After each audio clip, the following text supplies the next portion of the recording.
অনেকদিন পর পুকুরের পাড়টা দেখলাম। কেদারে খুব বেশি মরছে, পুকুরে পুকুরটা দিয়ে গেছে।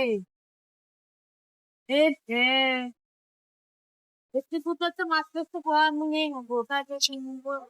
ও আগে খুব তাই বলো, আর একটু কদিন আগে পাক করি দেখি গাইছে ডাল আর একটু দেখাবো মাছের আর ওই পুকুরের কি অবস্থা?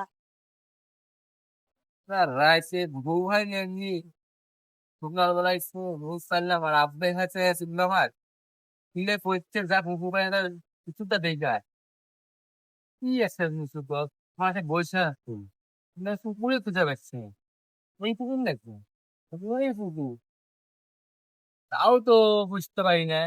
না যাই সামনে যাই তো দেখি তো পুকুর আছে মেরু আমার গামছা নিয়ে এসেছিলাম পুকুরে গোসল করবে বুঝলে কিন্তু সেটাও পারছে না দেখি সামনে যাই দেখি তো পুকুরে গোসল করা যায় নাকি আর ভালো পানি আছে এই পানিটাও সেই খারাপ যাই যেগুলো সুন্দর আছে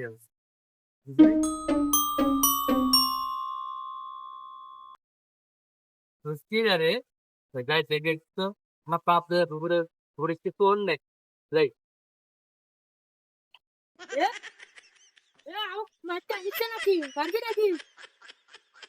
কিরে সোরেন না কিশোর আমার দাদা পুকুরে কি করিস মাছ এমনি নাইকো চুরি করতে চাচ্ছ নাকি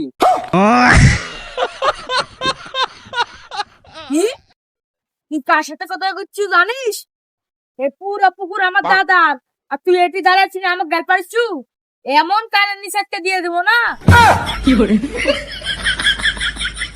কিরে তুই আমাকে মারবু তুই এত বড় করিস আমার দাদার পুকুর তুই তো দাদার পুকুর কাহিনী কি বুঝতে তো পারছি তুই আমার দাদার লোক বুঝতে পারিস এবার ও এবার বুঝতে পারছি, কিন্তু দেখছি আমার মুসলি রে পুরা।